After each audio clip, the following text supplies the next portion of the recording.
안녕하세요. 반갑습니다. 이국영 강사입니다. 이번에는 국가배상 청구권 마저 연결해 보겠습니다. 일단 우리가 동의한 때 재판상 화해 효력을 부여한다 판례가 여러 가지 있는데, 이거는 별말이 없으니까 이제 특수임무 수행자법 합헌 판례가 아니고 일반 국가배상법이기 때문에 이렇게 신청인이 동의한 때 일반 국가배상법상의 재판상 화해 효력을 부여한 것은 헌법 위반이 됩니다. 그래서 일반 틀렸고요. 이번 국가배상 성립 요건의 직무집행 판단은 행위자의 주관적 의사가 중요하지 않습니다. 국민들이 보이는 객관적인 부분으로 판단해야 됩니다. 그래서 외부에서 그 사람을 공무원으로 인식했다면은 우리가 공무원처럼 보였기 때문에 국가배상 책임이 성립한다, 이런 느낌이거든요. 그 공무수탁 사인 이런 것들도. 그래서 행위자가 나 이거 직무집행을 하는 게 아닌데 라고 생각해봤자 소용이 없습니다. 그 외부 국민이 이 사람이 지금 공무집행을 하는구나 라는 외형적인 것이고 객관적인 것을 보고 판단해야 되기 때문에 틀린 지문이 됩니다. 그 다음에 3번은 판례가 바뀌었고 여러분들 행정법에서도 배울 텐데, 긴급조치를 통해서 강제수사를 받거나 유죄 판결을 받고 복역한 사람들이 이제 국가배상 책임이 인정이 되기로 됐죠. 그래서 바꿨고요. 4번, 공무원이 직무수행 중 불법행위로 타인에게 손해를 입힌 경우나 국가나 지방자치단체가 국가배상 책임을 부담한 외 공무원 개인도 고의 또는 중과실이 있으면 같이 책임이지만 우리 공무원들 너무 겁주면 안 되니까 경과실이 있었을 뿐인 경우에는 국가배상 책임을 같이 지지는 않죠. 그래서 고의나 중과실만 아니면 된다.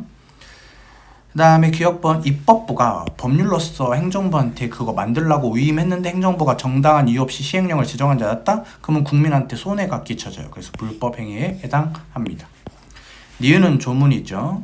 군인 또는 군무원 또는 경찰 공무원이나 기타 법률이 정하는 자가 전투훈련 등 직무집행과 관련해서 받은 손해에 대해서 법률이 정하는 보상이 있다면 또 배상을 청구할 수 없습니다. 이게 이중 배상 금지 원칙이죠.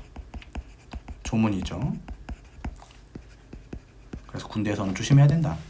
국가배상 제도에는 피해자 구제 기능, 손해배상 기능 및 제재 기능, 위법행위 억제 기능이 있다. 맞고요. 그 다음에 나중에 행정처분이 있었던 행정처분이 항고소송에서 나중에 위법한 것으로 인정될 수도 있는데, 행위 당시에 공무원이 그걸 어떻게 알아요, 여러분들? 그 나중에 법원에서 이거를 취소할지 안 할지 어떻게 합니까? 공무원들은 그냥 시키는 대로 할 뿐이지. 그래서 이런 경우에는 국가배상 책임이 성립하지 않습니다. 그 다음에 전투경찰 순경, 이 국가배상법 제2조이랑 단서가 요 조문이 이중배상금지 원칙 안 된다는 공무원인데, 전투경찰 순경도 이에 포함이 되죠. 그래서 경비교도 대원은 포함이 안 되지만 전투경찰 순경 포함이 됩니다. 그 다음에 여러분들 비읍번, 법관이 재판을 할 때 법령의 규정을 따르지 않았다? 근데 여러분들 법관은 법령을 해석할 수 있는 권한이 있기 때문에 곧바로 위법한 행위로 돼서 손해배상 책임이 발생하는 것은 아닙니다. 아주 위법 또는 부당한 목적을 가지고 재판했거나 아니면 현저하게 위반되는 등 그렇게 재판을 망쳐야지만 국가배상 책임이 인정이 되는 거고, 법관이 재판할 때 법의 규정을 일부 따르지 않는다 해서 무조건 국가배상 청구권 행사되는 것은 아닙니다. 그 다음에 여러분들 헌법재판소 재판관님이 문과라서 산수 어려워가지고 청구 기간을 5인에서 원래 인용돼야 될 결정이 각하가 됐다? 그럼 기본권 침해가 회복이 안 되죠. 그러면 국가배상 책임 인정할 수 있다는 판례죠. 옳지 않은 것은 니은과 리은과 미음이기 때문에 3개를 답으로 할 수 있습니다. 그 다음에 여러분들 국회의원이 입법을 하는 건 당연히 여러분들 국회의원이 할 일이죠. 그래서 그 입법 내용이 헌법에 명백하게 위반됨에도 굳이 국회가 법을 만든 경우가 아닌 한 위법행위라고 볼 수 없죠. 자기 할 일을 하는 거죠. 그 다음에 국가배상법은 상호보장, 외국인에게 있었다. 그래서 범죄피해자 구조청구권과 상호보장이 있는 거죠. 그 다음에 구조대상 범죄 피해를 받은 사람 또는 유족과 가해자 사이의 관계 그 밖에 사정을 고려해서 구조금의 일부 또는 전부를 지급하는 것이 사회통념에 위반된다. 이것은 여러분들 지급하지 아니할 수 있다에 걸립니다.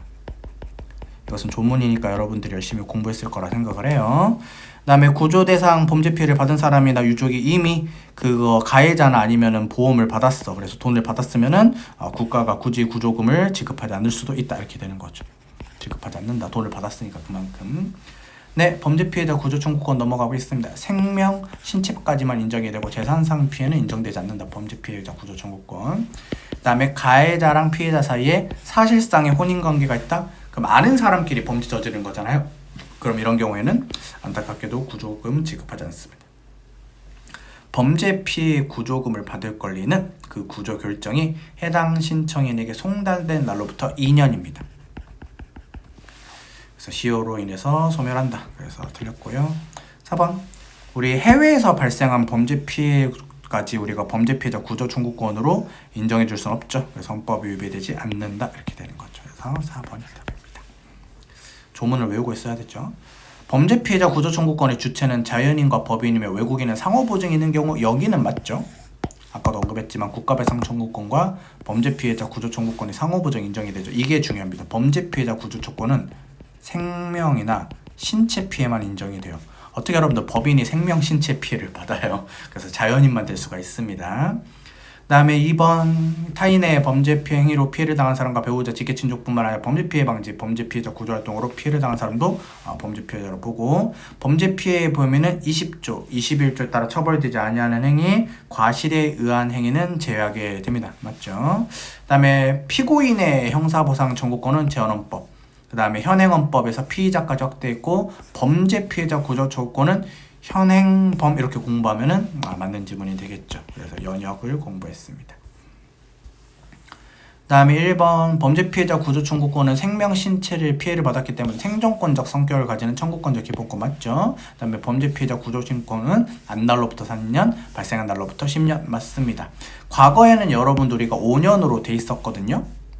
근데 이게 위헌이라서 10년으로 바뀐 게 아니에요. 그냥 바뀌었습니다. 그래서 이건 합헌이고요. 범죄 피해자 구조금을 받을 권리는 생명이나 신체 피해이기 때문에 어떠한 돈도 2분의 1이고 뭐고 간에 양도 또는 담보로 제공할 수 없습니다. 그래서 4번이 답입니다.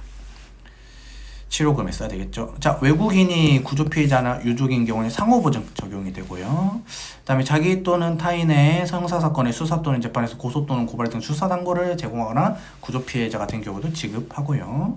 그 다음에 유족구조금은 여러분들 우리가 적극적인 손해가 아니라 어떤 손해였다? 소극적 손해였죠. 그래서 그분이 돌아가셨기 때문에 치료금이나 이런 문제가 아니라 그분이 살아있었으면은 뭐 가정으로서 앞으로 돈을 벌었을 돈, 이걸 우리가 소극적 손해, 즉 일실이익이라 그랬죠. 치료비 그 자체가 아니죠. 그래서 앞으로 벌었을 돈을 유족구조금으로 배상해 주는 것이기 때문에 일실이익에 해당해서 소극적 피해입니다. 그 다음에 국가는 구조 피해자나 유족이 해당 구조 대상 범죄 피해를 원인으로 손해배상 받았으면 그 구조금을 지급하지 않는다. 이렇게 여러분들이 방금 봤던 주문 그대로 있죠. 그래서 여러분들 우리가 여기서 마무리할 수 있도록 하겠고요. 다음 회차에서는 428번부터 계속 풀어볼 수 있도록 하겠습니다. 오늘도 고생 많으셨습니다. 고맙습니다.